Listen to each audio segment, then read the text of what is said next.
Algebra 1, Common Core. This is the June 26th Regents exam, second video. The previous video we covered 1 through 5. Here was number 5, finished up. So this is the second one. We'll see what we can get through in about 10-12 minutes. So number 6. The table below shows the values of 4 different functions for given values of x. Which table represents a linear function?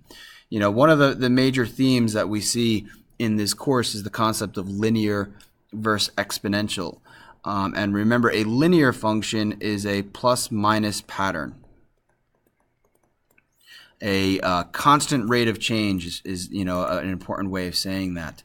That you see these are all going up 1, 2, 3, 4, 1, 2, 3, 4, 1, 2, 3, 4, 1, 2, 3, 4. Well, those are your x values. Your y values represented by f of x, g of x, h of x, k of x. If they're increasing or decreasing at a constant rate of change, that's really the key that we're looking for. If we see a multiplication or division pattern, then we know we're looking at an exponential function or a geometric sequence, which is really the same thing. So which of these has a constant rate of change? Well, looking from 12 to 19, that would be a plus 7. Is this also a plus 7? 19 to 26. Yes, it is. Is this also a plus 7? Yes, I believe it is. So I think this is the answer. But let me check the other ones. From -1 to 1, that is a plus 2 pattern. From 1 to 5 is a plus 4 pattern. That's not the same thing. 9 to 12 is plus 3. 12 to 17 is plus 5. Not the same thing. -2 to 4 is a plus 6. 4 to 14 is a plus 10. That's not the same thing either. So only f of x here shows a constant rate of change. That's a linear function. Number 7. The acidity in a swimming pool is considered normal if the average of 3 pH readings is defined such that P is greater than 7 and less than 7.8. Between 7 and 7.8, but not including 2. We don't have those equal to bars. So if P is between 7 and 7.8, that's considered normal. If the first two readings are 7.2 and 7.6, which value for the third reading will result in an overall normal rating of normal? So we got 7.2 plus 7.6. Remember, we're talking about average. That's the same thing as mean. Plus what? Plus which of these divided by 3? Remember the way you get averages, you add them up, divide by how many?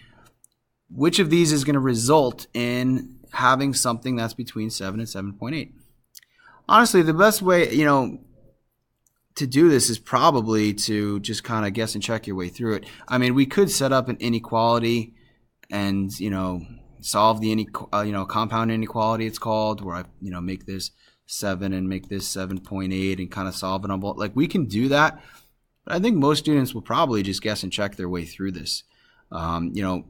I wouldn't, if I'm doing guess and check, I wouldn't start at the lowest, just because if that's wrong, then that doesn't limit anything. So I'm going to start at 7.3 and see how that goes.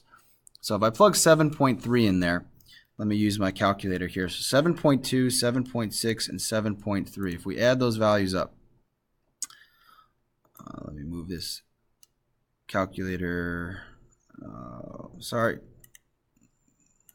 Just wanted that to be a little bit in the screen. See, it's probably a little cut off for you. That's okay. So let me turn it on. 7.2 plus 7, plus 7.6 plus, I want to say 7.3. I got to check those values. Is it 263 decimals, 26, and I'm trying the 3. Yep, that's it. So if I add all that up and then divide by 3, and you want to do this in 2 stages. If I did divide it by 3 at the end of that, it wouldn't know to add first. Or you got to put parentheses around the whole thing. But I'm getting about 7.4. And 7.4 is going to fall in this range. So 7.4 works for me. We could go ahead and test the other ones. Like if we did 6.2. Let's test that one and see if that's outside, just to make sure we're doing the question right. So 7.2. Let's try that. So 7.2 plus 7.6 plus 6.2. All that divided by 3 is 7. And you remember that 7 is here. We're not equal to 7. We have to be a little bit above. Even 7.1 would be okay, but 7 doesn't work. And these aren't going to work too. You can take the time to do it, but you don't need to watch me check answers that aren't going to work. All right, so that's it for number 7. And again, there's other ways you could do this. You could type things into your calculator with like your L1 and do one variable stat, but I think the simplest way to understand this is probably a guess and check model. And you do want to take the time to check all of your choices, but you don't need to see that. So Dan took 12.5 seconds to run the 100-meter dash. He calculated the time to be approximately what? 12.5 seconds to run the 100-meter dash. So 12.5 seconds, how many minutes is that? How many hours is that? I think we can rule out that that's 750 minutes. It doesn't say anything about how much is that per meter or anything like that. I'm a little surprised it doesn't. But 12.5 seconds, how many minutes is that? Well, there's, 60 seconds in 1 minute. Proportions are a good way to go about here. 60 seconds in 1 minute if we're doing a proportion of seconds and minutes. So that means that 12.5 seconds is how many minutes? And cross multiply your way through this. 60 times x is 60x. 12.5 times 1 is 12.5. And divide by 60. Divide by 60. So 12.5 divided by 60. Let's see what that comes out to be. 12.5 divided by 60 is 0.2083. 2083 minutes is correct. If I were doing hours, I'd have to say, how many seconds is in 1 hour? And I'd have to probably multiply my 60 by 6, 60. So 60 times 60. And then I could do that way. But we got our answer there. When 3x plus 2 is less than or equal to 5x minus 4 is solved for x, the solution is what? All right, well, what can we do here? First thing we can do is distribute. So 5 times x is 5x, and 5 times negative 4 is negative 20. And then I'm going to solve this inequality. Now, solving equations and inequalities, all of the same rules apply, except for there's one special rule that if I have to divide or multiply by a negative, I got to flip this inequality sign. And reading inequalities, notice that x is on the left side. It's best to keep it that way. So if this were an equal sign, I might minus 3x, but I'm not going to do that. Because it's an inequality sign, I want to keep x on the left side. So I'm going to instead move this x term to the other side. Subtract 5x that way. And that is going to give me a negative 2x plus 2 is less than or equal to negative 20. And, I will have to do that negative thing, but that's okay. It's still just easier to keep x on the left. You end up making less mistakes. Now, getting x alone, first add or subtract things away. So I could additive inverse that to the other side. So negative 2x is less than or equal to negative 22. Make sure you're careful with little things like that. Just combining sign numbers. That's where students make a lot of silly mistakes. Think that's like negative 18 or something like that. It's a negative number and another negative. It's like adding negatives. All right, so here we're going to divide by a negative term, which means I have to flip that. Divide by a negative term. And so we get positive x, that less than or equal becomes greater than or equal, and negative 22 over negative 2 is positive 11. So greater than or equal to positive 11. So it's just algebra, which makes sense. This is an algebra test, but you need to be careful with moving your signs around. You can't forget about the special rule. If you divide by a negative, divide or multiply, usually it's divide though, divide by a negative, you have to flip the inequality sign. Okay, I meant to write inequality sign there, and that's pretty sloppy, but that's what we're talking about. All right, so let's try to get one more in here. Number 10. The expression is equivalent to what? So here's another, just kind of basic algebra skills type stuff. You're just combining like terms. You see here a coefficient in front of parentheses, distribute it. That's 3x squared minus 3. And then this negative in front of parentheses, you have to distribute that too. So negative times x squared is negative x squared.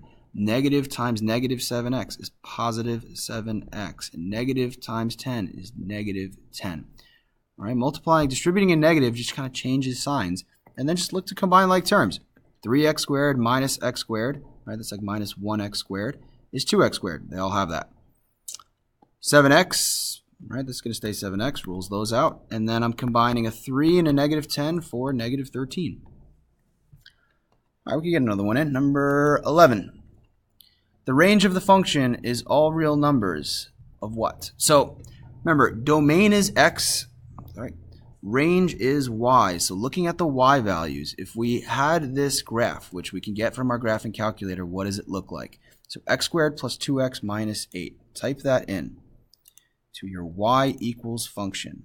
Y equals x squared plus 2x minus 8. I think that was it, right? X squared plus 2x minus 8. Yeah, that's it. And if we take a look at the graph, I resume 6 gets you back to a normal view if your view looks weird. What's the domain? Now, it's a quadratic. This does continue to go up and to the right because it continues to go up and to the left.